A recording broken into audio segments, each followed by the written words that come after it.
Dans cette vidéo, je vais répondre à quelques questions qui m'ont été posées et qui vous donneront le goût des animations de groupes de parole et aussi des formations que j'anime.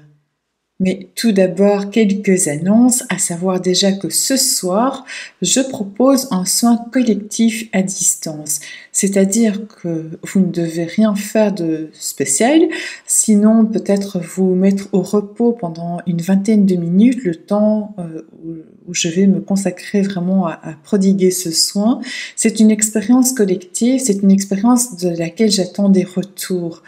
Donc, vous restez chez vous au calme. De mon côté, je vais faire ce que j'ai à faire. Et la seule chose que je vous demande, c'est de vous inscrire pour que j'ai une liste de noms des personnes qui vont participer à ce soin. Ça va être diffusé spécifiquement pour vous.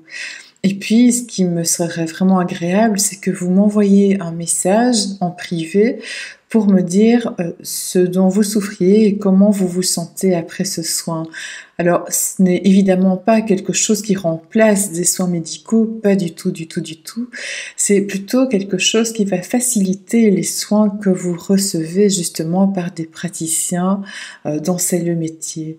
Donc, j'ai juste pour aspiration vraiment de faciliter l'accueil des soins que vous recevez et j'aimerais savoir comment vous vous sentez. Si vous vous sentez plus relaxé, s'il y a des douleurs de type somatique qui s'atténuent, voire qui disparaissent, et bien entendu, continuez les soins que vous avez entrepris. Il ne s'agit pas du tout de les remplacer par cela, j'espère que vous l'avez bien compris. Mais voilà, on va faire le test ensemble. Ensuite, j'ai d'autres propositions, bien sûr, qui vont toucher au mois de novembre. Le 1er novembre, je serai au paquebot à Orchies avec tout un groupe de thérapeutes. Nous serons sur scène pour animer toute une journée interactive avec le public. Et je vous réserve une jolie surprise pour ce moment-là. J'espère vous y rencontrer pour ceux qui sont dans la région, qui ont envie de faire le déplacement pour cet événement. Le 16 novembre, nous avons un groupe de parole sur Zoom. Là aussi, il faut vous inscrire. Le prix est vraiment très modeste.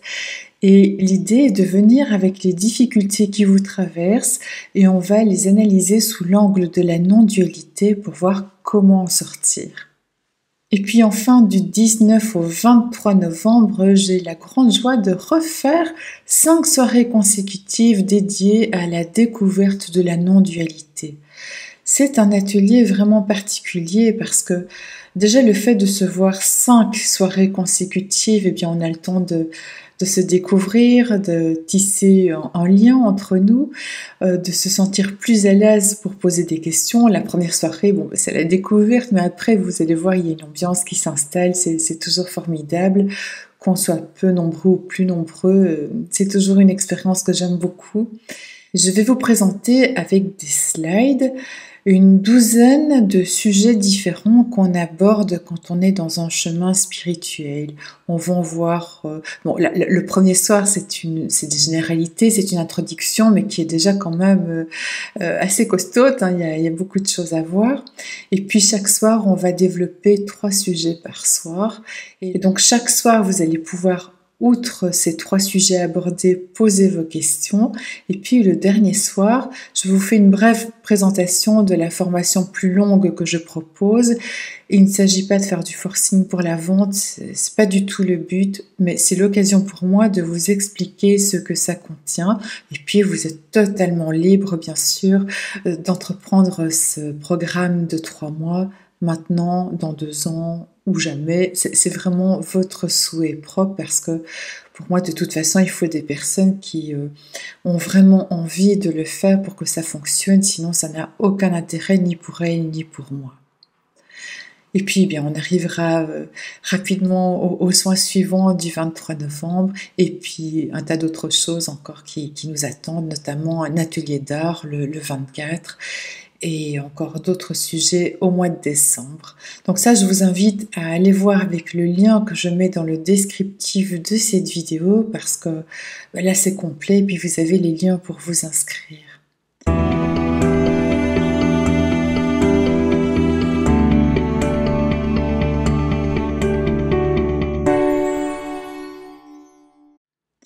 Aujourd'hui, j'ai envie de vous partager quelques questions qui m'ont été posées, des questions vraiment pertinentes, et je les trouve tellement pertinentes que j'avais envie de vous partager la réponse que je leur avais donnée. Et vous verrez que c'est vraiment le genre de choses dont on peut parler dans les animations de groupe ou lors des programmes de formation. On peut venir avec des questions qui sont vraiment chouettes et en discuter. Et là, je vous en partage 3. Alors, il s'agit d'une personne qui exerce des soins, soit des soins qu'elle a appris, soit des soins canalisés. Et là, depuis quelque temps, elle se sent pas bien avec ça parce que des fois, la guérison opère, des fois, il n'y a rien qui se passe et elle commence à se poser des questions, à se demander si c'est pas son ego qui lui joue des tours. Et donc, voilà ce que je lui réponds.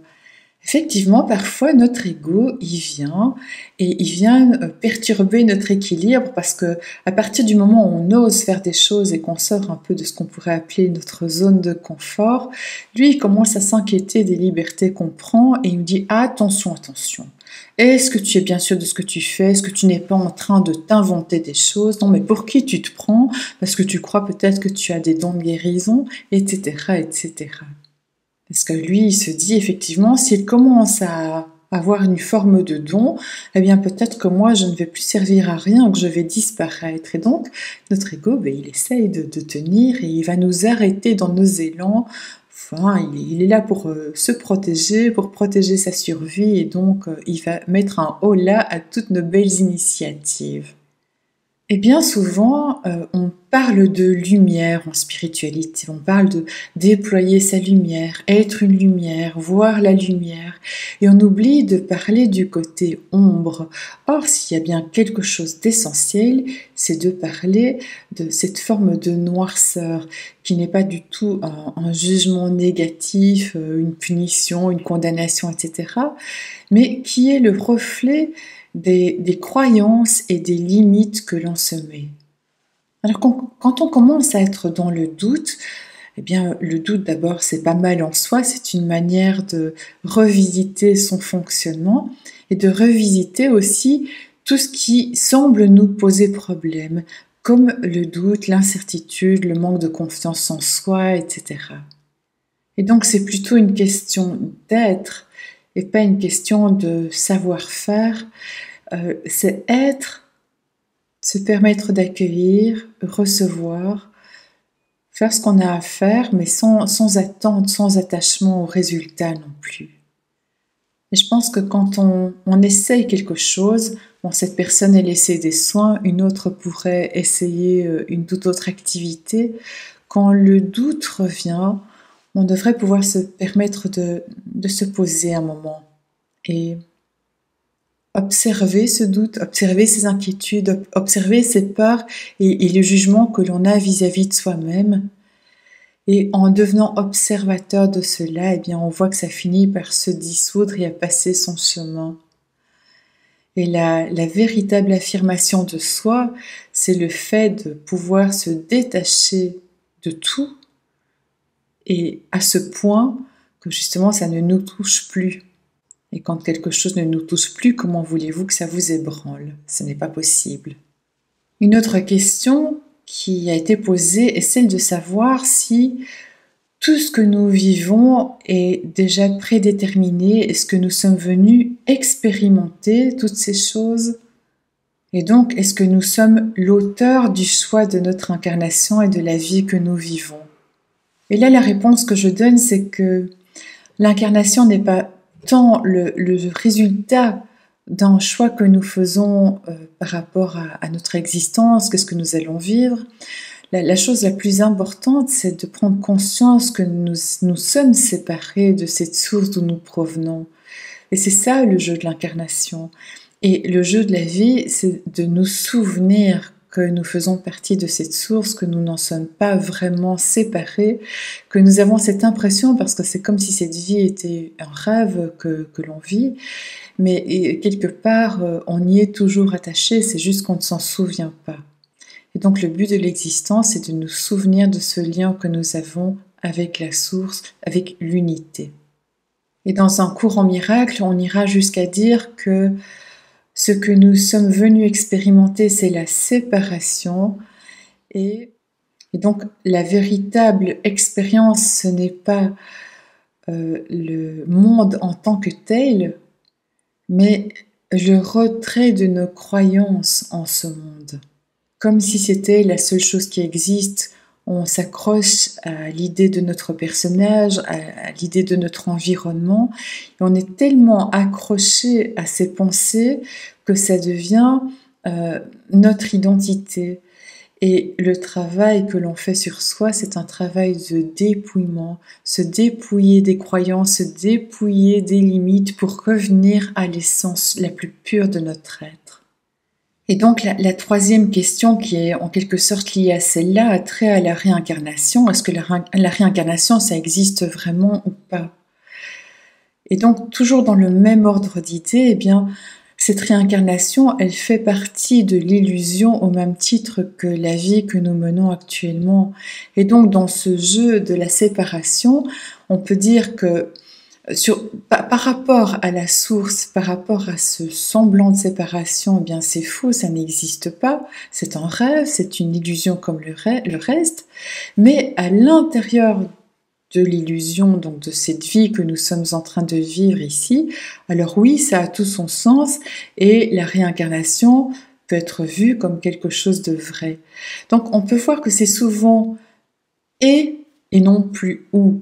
C'est pas qu'il y a ou qu'il n'y a pas réincarnation, c'est qu'il peut y avoir non-réincarnation et réincarnation, ça dépend en fait depuis quel plan on l'observe.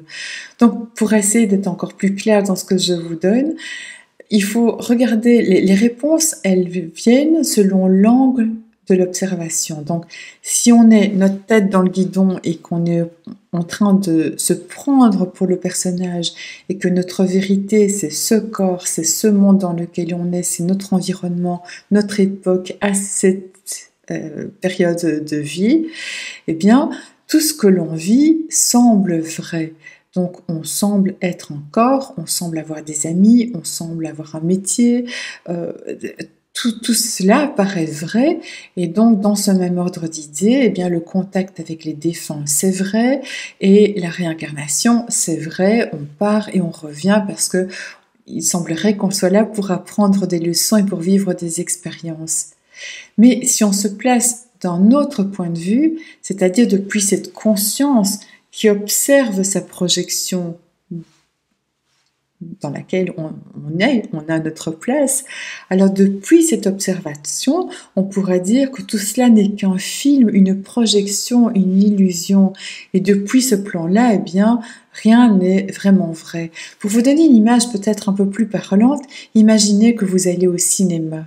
Le film que vous regardez devant vous, mais il paraît vrai, et si vous entrez vraiment dans ce film, que vous y croyez, ne serait-ce que le temps du film, eh bien il se peut qu'à un moment, certaines scènes vous fassent rire, et à d'autres moments, ça vous donne les larmes aux yeux.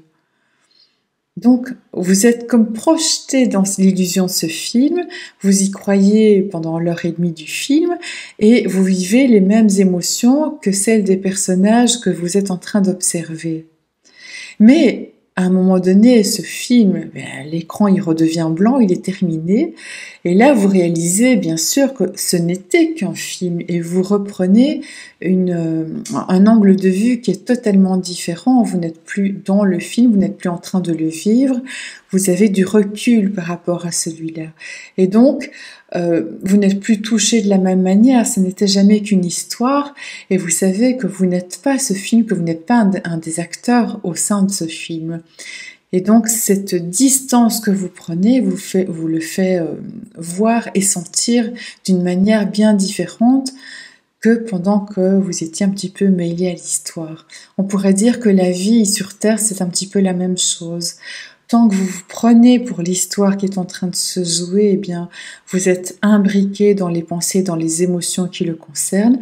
Et puis, si vous pouvez prendre du recul, ce chemin d'éveil, c'est à cela qu'il nous amène, et on se rend compte qu'on est aussi l'observateur de ce film, on n'est pas que la partie acteur en train de le jouer. Et plus on prend du détachement, plus on se détache de la scène, de ce qui est en train de se vivre, et plus on a une vision très large en fait, et très différente de celui qui se prend vraiment uniquement pour l'acteur du film, de la vie. Voilà, tout ça c'est une question de perspective, et ce travail de dépouillement, quand on épluche les croyances que l'on a, qui forment à elles toutes eh bien, les limites que l'on s'impose, on devient plus léger, on devient plus en paix à l'intérieur de soi parce que on se rend compte que le cinéma, ce n'est pas réel, c'est juste un moment passager, mais ce n'est pas la vérité absolue. Et à travers tous mes accompagnements, c'est ce à quoi je vous amène, d'éplucher, d'enlever tout ce qui peut l'être, pour retrouver votre essence profonde qui est complètement paisible, qui est le soubassement de notre être. C'est ce qu'on appelle l'état de présence. L'état de présence, c'est quelque chose qui ne change jamais, qui est toujours là, neutre, accueillant, sans jugement, infini, éternel. Il n'y a pas d'avant, il n'y a pas d'après, c'est le toujours présent, toujours là. Et qui accueille ce film, qui accueille tout ce qui se passe, mais qui est ce qui ne change jamais. Donc on peut dire qu'on a deux parties dans notre être. Il y a la partie qui ne change jamais, qui est liée à la source, qui est notre provenance, notre origine. Et puis il y a tout ce que notre personnage expérimente au sein de cette vie. Et donc pour les deux, c'est ok. C'est juste apprendre à faire la part des choses, réinstaurer une forme d'équilibre entre ce que nous sommes à la source et ce que nous sommes en train de vivre dans l'expérience de la matière. Voilà, alors si vous désirez aller plus loin dans toutes ces explorations, que l'on puisse s'interroger sur le sens de vos difficultés et qu'on puisse prendre du recul par rapport à ça, je vous invite vraiment à rejoindre les sessions mensuelles de groupe où l'on peut se questionner, s'interroger, avancer, faire des pratiques ensemble. Et puis, n'hésitez pas à vous inscrire aux 5 ateliers découvertes, donc en 5 soirées découvertes qui sont consécutives, dans lesquelles on va aborder beaucoup de sujets que j'essaie toujours d'expliquer avec beaucoup de simplicité, avec beaucoup d'images pour les rendre vraiment abordables et pouvoir les intégrer dans notre vie, dans notre manière de vivre, pour rendre celle-ci plus légère, plus paisible, plus joyeuse. Peut-être que vous hésitez à nous rejoindre pour un atelier de non-dualité et je vous propose d'écouter le témoignage des participants. Non, merci beaucoup Sandrine pour ces 5 soirées très denses et pourtant très limpides. Et tu sais rendre les choses intelligibles, l'entièreté, ta passion, tes expériences. Donc du coup, c'est la vérité qu'on entend et du coup, ça touche directement là où il faut. J'ai vraiment aimé cette fluidité, de simplicité à expliquer des choses très profondes. J'ai l'impression que ça rentre très joyeusement. Et ça fait du bien. Tu as été naturel, toi-même, tout simplement. Si vous avez envie de nous rejoindre pour le prochain atelier, les 5 soirées consécutives commenceront le 19 novembre à 20h30. L'intérêt d'une session en direct est de pouvoir participer, poser ses questions. Maintenant, si vous êtes pressé, le replay d'une précédente session est déjà disponible sur mon site. Invitation cordiale à tous, passez une bonne semaine et à très bientôt. Merci.